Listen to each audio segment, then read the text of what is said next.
Welcome to r/slash best of Redditor updates, where a cheater completely ruins his life.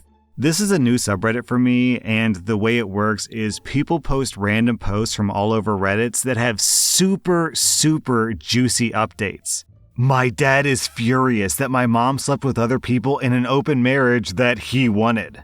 My parents got married when they were super young. My dad knocked up my mom, and their parents married them off. My grandfather was able to set up some business for my dad in a big city, and they moved here soon after my birth. My mom grew up in a conservative southern town where she was taught to be a submissive wife. And even after moving to the big city, she didn't spend much time socializing. She had no friends, and she never went out. My dad was only there to provide for us. He was always away on business, and he wasn't there as a husband for my mom or as a father to me. My dad made a lot of money, so we never lacked for anything. Growing up, I became my mom's best friend. We would talk about everything. I pushed her to make friends and to find hobbies. After years of pushing, she started going to a nearby park and made her first friend, a gym trainer. Encouraged by her friend and me, she decided to join the gym. She met a few more people there and started having some semblance of a social life, but she still continued to tell me everything.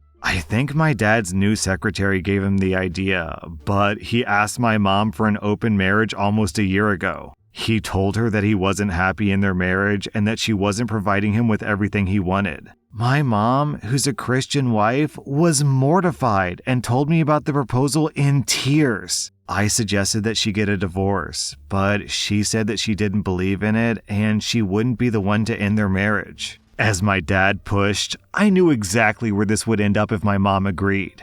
Her friend and I convinced her to go along with it. My mom was hesitant at first, but she agreed with the condition that they would be completely transparent with each other. My dad is a 41-year-old middle-aged man with a belly, and my mom, who's 39, is an athletic woman who worked out regularly. I'm a 22-year-old woman, by the way.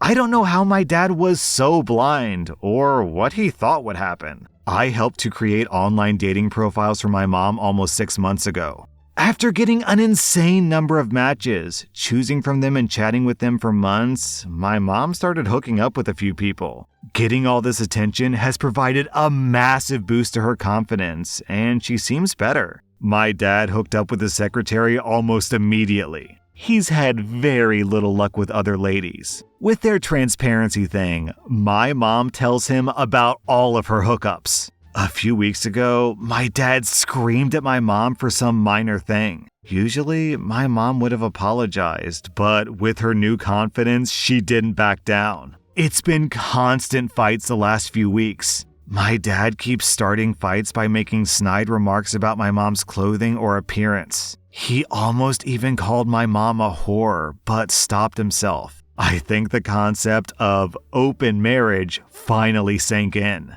My mom told me that he tried to have a conversation about stopping their open marriage, but she immediately shot it down.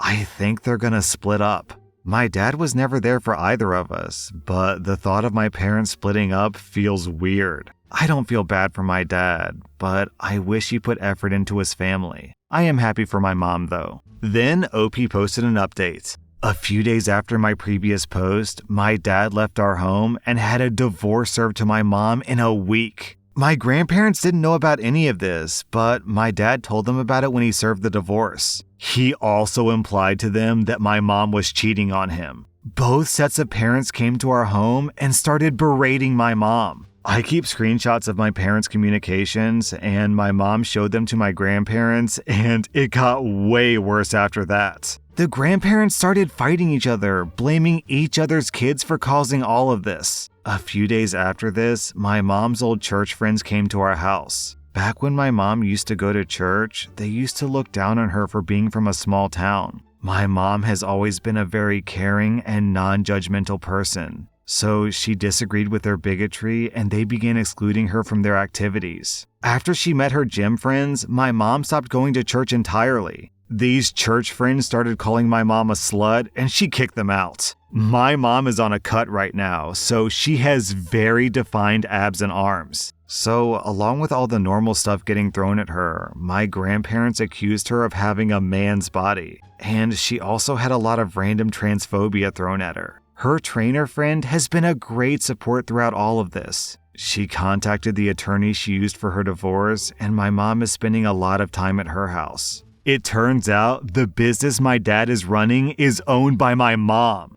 It was set up by my mom's dad in her name, so it belongs to her. I didn't know this until now, and I assumed that my dad owned it. The whole situation is a huge mess right now. Dad is living in some hotel, and my grandparents left yesterday after a week of fighting and trying to force my parents back together. I know there's a lot more divorce drama to come, but I hope it calms down for now. The karmic justice of this post. OP, your idiotic father, what did he expect was gonna happen? He was just some middle-aged douchebag with a potbelly? I mean, yeah, he hooked up with the secretary, but come on, he's working for his wife's company and he wants to cheat on his wife? What did he expect was gonna happen? Pretty soon he's gonna be single, broke, and jobless. Whoops! I'm a 28-year-old male, and I want to adopt my sister after my dad's death, but my wife, who's 28, refused because we agreed on no children. Is there a way to fix this?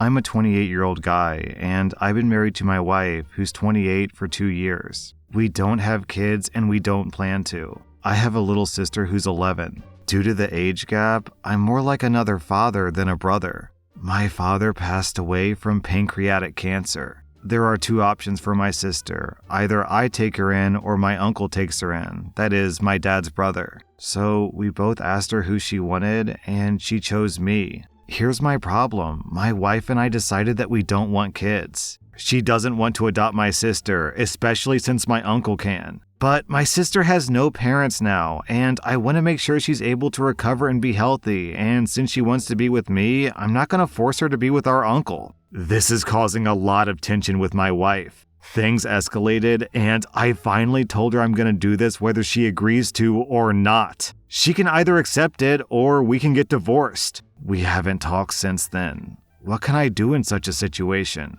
And then OP posted an update. I talked with my wife again. She still refused because she doesn't want kids. So we basically decided to go our separate ways. She asked me, "Are you really choosing your sister over me?" I told her that I don't want to go into this discussion again, but if that's what you want to hear from me, then fine. Yes, my sister takes priority now, and I'm choosing her over you. That was our last conversation. I've been living with my sister for 1 week now. Being a single father/brother is definitely challenging, but I'm really enjoying it. Oh man, OP, that's a tough situation, but honestly, given the circumstances, this is kind of the best possible outcome. I understand that your wife doesn't want to have kids, but what choice do you have here? There's the well-being of a child, your actual flesh and blood sister to consider here, and your wife wants to just discard her to someone else because it's not her problem? I don't know, I feel kind of bad for her because this is a sucky situation for everyone, but I guess at least you get to be with your sister now. My best guy friend just told me that he's in love with me 2 days before my wedding. I've been with my fiancé for 3 years and engaged for a little over a year. My best friend and I have known each other since freshman year of college. We're all in our early 30s. This morning, I woke up to a long text from my guy best friend that he had sent around 6 a.m. Basically, it was him pouring his heart out. He said that he's been in love with me for years, but always hoped that I'd end up breaking up with my fiancé and finally notice him. He asked me to call off the wedding and run away with him. The message said, "I need to tell you before it was too late." I just feel gross and sad. I have no feelings for him beyond platonic love. I drafted a response and deleted it over and over. I haven't even told my fiancé. I don't want him to have to worry about me so soon to our wedding. I know that I need to, but I don't know what to do or how to phrase it. What's worse is that my guy friend has become my fiancé's friend too. I'm also pretty pissed that my friend chose such an unfortunate time to cause me such distress. There were so many times over the years that he could have just bucked up and told me how he felt. But waiting until right before I married, like I would just cancel my wedding and leave my fiancé because of a goddamn text? I want to tell him to not come to the wedding. I can't trust that he wouldn't try to pull something. I don't even know if I want to talk to him again, but the thought of losing my best friend is heartbreaking. Hell, the thought of not having him at my wedding is really painful. He put me in an uncomfortable, impossible situation. I wish that it wasn't on me to deal with his feelings for him. I wish he had either stopped being friends with me when he realized us ending up together would never happen, or had told me a while ago. I don't want to kick him while he's down, but I need to make it clear that I have no feelings for him. The wedding is still on, and I don't want him to attend. We've been friends for over a decade. I've been crying over this all day. I feel almost disgusted knowing that this whole time he had ulterior motives. How do I even go about dealing with this? I'm supposed to get married in under 48 hours. Then OP posted an update. So the night that my fiancé got home from his brother's, I let him sit down and then I showed him the text. He read it and I watched his eyes get bigger and his expression angrier. Of course, I started apologizing like an idiot and he told me that I didn't owe him an apology for anything. We talked and he told me that he figured the guy had a crush on me, but he kept it respectful. And really, he had. We were close, but beyond a side hug during greetings and goodbyes, there was no physicality. I even let him read our past messages just to see there was no emotional affair or me leading him on. I never even vented about my fiancé when we would have arguments because I know better than to do that. I would just talk to my mom, lol. So my fiancé asked me what I wanted to do, and I said that while it did sadden me, I didn't want him at our wedding. I was afraid that he would try some nonsense. We typed up a very brief message together. It said, "Friend, I'm sorry that you mistook my friendship for something more. The wedding is going to happen, and it'd be best if you didn't attend." To be clear, I let my fiancé read this message and he stands by my decision to uninvite you. He read the message and left it on read for a while. I honestly started getting pretty anxious over it, and my fiancé asked if I wanted to block him. Part of me wanted to, and part of me wanted to hear him out. And when he finally responded, it was horrible. He called me a liar for leading him on for over a decade, that he'd hoped my fiancé left me, and that we were infertile. It was just horrible thing after horrible thing, and I started crying. My fiancé took my phone into the other room while I sobbed. I think he called him, but I'm not sure. What I do know is that after about an hour he came back in, handed me my phone back, and told me that the friend was now blocked on everything, he wouldn't be attending, and that my best man and my maid of honor knew about the situation and they would handle it for me. It was like a weight was lifted off my shoulders, honestly. After reading that message, I really wasn't so sad that friend wouldn't be attending anymore. And our wedding effing rocked. We had the time of our lives, surrounded by people who loved us and we loved them. It still feels like a dream, to be honest. And if my friend tried to show up, I never heard anything of it. Man, as I was reading this post, I was thinking to myself that the friend was giving out major incel vibes, where he thought that he was like the main character in a rom-com or an anime or something, where eventually the girl would look over at him and there'd be stars and sparkles and hearts, and she would realize, oh, the guy I've been with is actually a jerk, and I love you, incel, I love you. But instead, he just buried his feelings for a literal decade. Honestly, what a loser. And then, what's worse, how can you be friends with someone for a decade and then wish that they're infertile and that they end up in heartbreak just because they turned you down? Like, oh my god, what an awful human being. I don't want to help my boyfriend buy a house. I've been with my boyfriend Mark for 2 years now. Mark's dream has been to own his own house. He's been saving up for it, but because we live in a medium to high cost of living city, it's not going as fast as he would have liked. Yesterday, he asked me if I would consider covering rent and utilities for a year while he aggressively saves. Frankly, I'm not 100% on board. I told him this. I asked him if he's thought about marriage, and he said that it might be too soon for that, and I agree, but that he definitely loved me and saw a future with me. I asked him if the house would completely be his own or if we'd buy it together, and he said that it would completely be his own because we aren't married yet, and buying a house together would be risky. I asked him if he'd pay me back my share, and he said, eventually. I inherited a house from my grandmother in a high cost of living city, which I'm currently renting out. I don't want to lose it, and when I inherited it, Mark and I agreed that if we ever head towards marriage, he's fully on board to sign a prenup that ensures that he has no claim on it. He stated that he'd include this house in the prenup because it'd be his own. Here's my problem. Mark hasn't done anything for my grandma's house, so he literally has no reason to stake a claim to it. But by covering rent and utilities, I'll be providing monetary assistance to him, and if we break up, I'd have lost quite a bit of money for seemingly no reason. In a way, I'd feel entitled to a part of his house. Is this a selfish way to think? I love him, but I don't want to assume this risk, especially because our future together isn't clear. I asked him if he would consider moving in with his parents and I'll find a roommate temporarily for a year so he could save up money. This way, I wouldn't have to spend more than I need to, and he'd achieve his goal, and we could still continue our relationship. But he said that I was being incredibly selfish and untrustworthy because it would be our home, just not on paper. He said that clearly I didn't see a future with him, and now he's not talking to me. And then OP posted an update. After a few days, I made a proposal to Mark.